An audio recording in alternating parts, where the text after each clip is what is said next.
اعوذ باللہ من الشیطان الرجیم بسم اللہ الرحمن الرحیم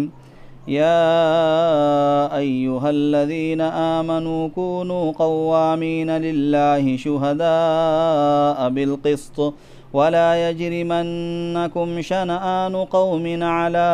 ألا تعدلوا اعدلوا هو أقرب للتقوى واتقوا الله إن الله خبير بما تعملون۔ صدق اللہ العظیم۔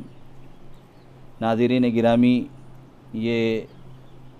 سورۃ المائدہ کی آیت ہے اور آج کے درس میں ہم آپ کو بتلائیں گے عدل و انصاف کے بارے میں قرآن کریم کا کیا پیغام ہے۔ عدل و انصاف جو ہے یہ انسان کی بنیادی ضرورت ہے، حکمرانوں کا زیور ہے اور قاضیوں کا جوہر ہے، معاشرے کی سلامتی اور ترقی کا ذریعہ ہے اور اسلام کی تعلیمات کا مرکزی حصہ ہے۔ عدل و انصاف کمزوروں کو طاقتور بناتا ہے۔ جس فرد اور سماج میں عدل اور انصاف ختم ہو جاتا ہے تو ایسا فرد اور ایسا سماج اور ایسا معاشرہ پستی میں، انحطاط میں چلا جاتا ہے۔ اس لیے کہ انصاف اور عدل کی جو ضد ہے وہ ظلم ہے، اور اللہ کے نبی صلی اللہ علیہ وسلم نے مسلم شریف کی ایک روایت ہے، ظلم کو تاریکی قرار دیا ہے۔ اس لیے کہ جس فرد اور سماج میں عدل و انصاف نہیں ہوتا ہے، ظلم ہوتا ہے، تو اس کا وجود تاریک ہوتا چلا جاتا ہے۔ اللہ کے نبی صلی اللہ علیہ وسلم ارشاد فرمائے اتقوا الظلم فإن الظلم یوم القیامت ظلمات، اتقوا الظلم فإن الظلم ظلمات یوم القیامہ، ظلم سے بچو اس لیے کہ ظلم کل قیامت کے دن اندھیروں میں ہوگا۔ واتقوا الشح فإن الشح أهلك من كان قبلكم حملهم على أن سفكوا دماءهم واستحلوا محارمهم، اور بخل سے بچو اس لیے کہ بخل نے ہلاک کر دیا ان لوگوں کو جو تم سے پہلے تھے، اور اسی بخل اور ظلم نے ان کو اس بات پر آمادہ کیا، اس بات پر ان کو ابھارا کہ وہ لوگوں کے خونوں کو بہائے اور ان کے محرمات کو اور ان کے محارم کو حلال سمجھنے لگے۔ ایک حدیث قدسی میں اللہ تعالیٰ اپنے بندوں کو ارشاد فرماتے ہیں ظلم کے تعلق سے، یا عبادی انی حرمت الظلم علی نفسی وجعلتہ منکم حراما فلا تظالموا، اے میرے بندو بے شک میں نے ظلم کو اپنے آپ پر حرام قرار دیا ہے اور میں نے اسے تمہارے لیے بھی حرام قرار دیا ہے، لہذا آپس میں ایک دوسرے پر ظلم نہ کرو۔ ظلم کا کیا مطلب ہے؟ وضع الشیء فی غیر محلہ، یعنی حقدار کو اس کا حق نہ دینا، یہ ظلم ہے۔ اور عدل کا مطلب یہ ہے کہ مستحق کو اس کا حق دیا جائے، اور ظلم یہ ہے کہ حقدار کو اس سے محروم کر دیا جائے، اس میں کمی یا اس پر زیادتی کی جائے۔ اللہ رب العزت اس دنیا کے اندر عدل و انصاف کو قائم دیکھنا چاہتے ہیں، اور اسی بنیاد پر اللہ تعالیٰ نے کائنات کو قائم فرمایا ہے، اور اللہ تعالیٰ بھی چاہتے ہیں کہ اس دنیا کے اندر، اس کائنات کے اندر عدل و انصاف قائم ہو، اور ظاہر سی بات ہے جب عدل و انصاف قائم ہوگا تو کائنات کا جو نظام ہے اس کے اندر توازن رہے گا، وہ برقرار رہے گا۔ اللہ تعالیٰ اسی لیے ارشاد فرماتے ہیں کہ تم دنیا کے اندر ظلم و زیادتی کر کے کائنات کے توازن میں خلل نہ ڈالو۔ اللہ رب العزت نے انصاف کے تعلق سے، عدل و قسط کے تعلق سے ایک جگہ ارشاد فرمایا شہد اللہ انہ لا الہ الا ہو والملائکۃ واولو العلم قائما بالقسط لا الہ الا هو العزیز الحکیم، اللہ نے خود شہادت دی ہے اس کے سوا کوئی خدا نہیں ہے، اور یہی شہادت فرشتوں اور سب اہل علم نے بھی دی ہے، وہ انصاف پر قائم ہے، اس زبردست حکیم کے سوا فی الواقع کوئی خدا نہیں ہے۔ انصاف کرنے والوں کے تعلق سے اللہ رب العزت نے بڑی فضیلتیں ارشاد فرمائی، اور جناب محمد رسول اللہ صلی اللہ علیہ وسلم نے ان کے تعلق سے بڑی فضیلتیں ارشاد فرمائی۔ ایک جگہ اللہ کے نبی صلی اللہ علیہ وسلم ارشاد فرمایا، مسلم کی روایت ہے، کتاب الامارہ میں امام مسلم رحمۃ اللہ علیہ اس روایت کو نقل کرتے ہیں، المقسطون علی مناب من نور الذین یعدلون فی حکمہم واہلیہم وما ولوا، کہ انصاف پرور لوگ جو ہیں، انصاف کرنے والے جو لوگ ہیں، یہ اللہ کے نور کے منبروں پر ہوں گے، جو اپنے حکم میں، اپنی حکومت کے اندر عدل و انصاف کرتے رہتے ہیں، وہاں کے باشندوں کے ساتھ انصاف کرتے رہتے ہیں جب ان کو مطلب کسی چیز کا ذمہ دار قرار دیا جاتا ہے۔ اسی بات کی اللہ رب العزت نے تعلیم انبیاء علیہم السلام کو دی ہے کہ جب ہم تمہیں حکومت دے، جب ہم تمہیں اقتدار دے اور اقتدار سے اور بادشاہت سے ہم تمہیں نوازیں اور خلیفۃ الارض تمہیں ہم بنائیں، تو تمہیں کیا کرنا چاہیے؟ حضرت داؤد علیہ نبینا علیہ السلام سے اللہ تعالیٰ نے کہا یا داؤد، اے داؤد، انا جعلناک خلیفۃ فی الارض، بے شک ہم نے تم کو زمین میں خلیفہ بنایا ہے، فاحکم بین الناس بالحق،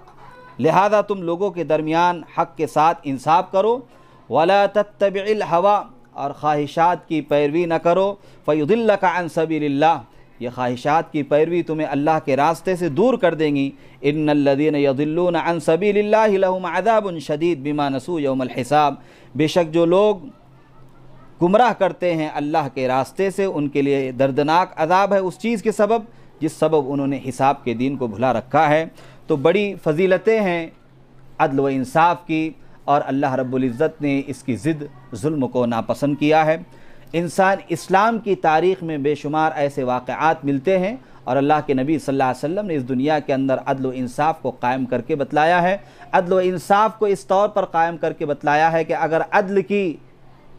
زد اور انصاف کی زد تمہاری ذات پر،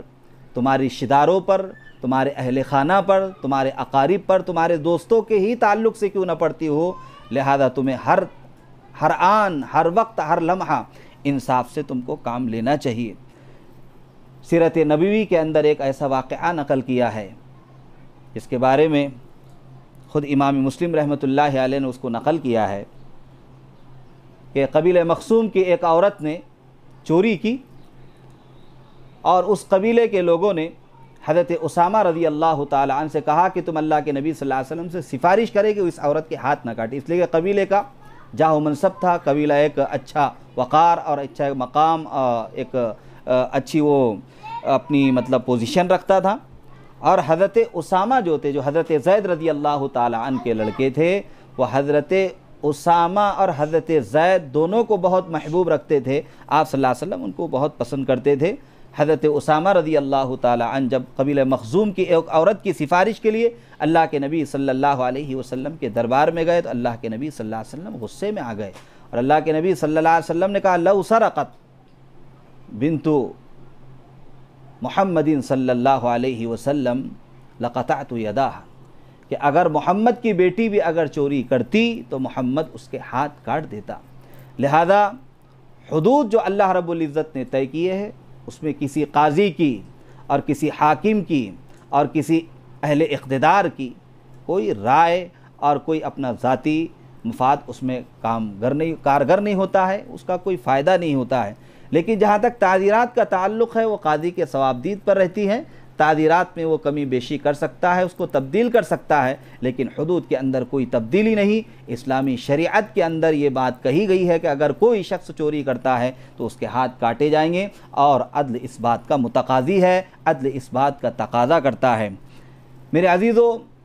آج ہم ملک ہندوستان کے اندر بھی دیکھتے ہیں کہ ہماری عدلیہ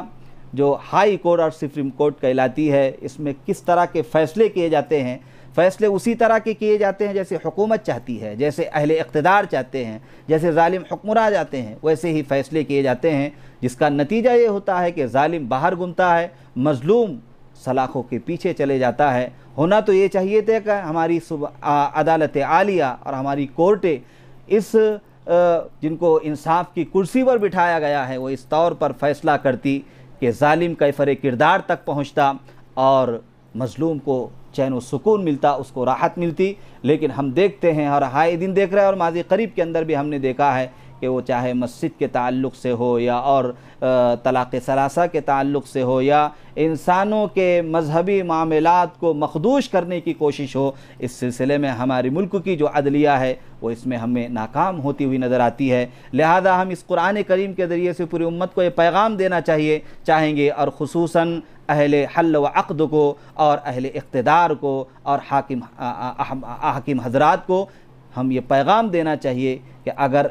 چاہیں گے کہ اگر ہم اس ملک کے اندر امن و امان چاہتے ہیں، اگر ہم اس ملک کے اندر سکون چاہتے ہیں، اگر ہم اس ملک کے اندر یہ چاہتے ہیں کہ کوئی آسمانی کوئی مصیبت ہم پر نازل نہ ہو، لہذا اس ملک کے اندر اور عموماً پوری دنیا کے اندر عدل و انصاف کو قائم کرنا چاہیے۔ اسلام اس بات کی پرزور اپیل کرتا ہے اور پرزور تاکید کرتا ہے۔ اللہ تعالیٰ سے دعا کرے کہ اللہ تعالیٰ ہم سب کو عدل و انصاف قائم کرنے کی توفیق عطا فرمائے، ظلم و زیادتی سے ہم سب کی حفاظت فرمائے۔ وآخر دعوانا ان الحمد للہ رب العالمین۔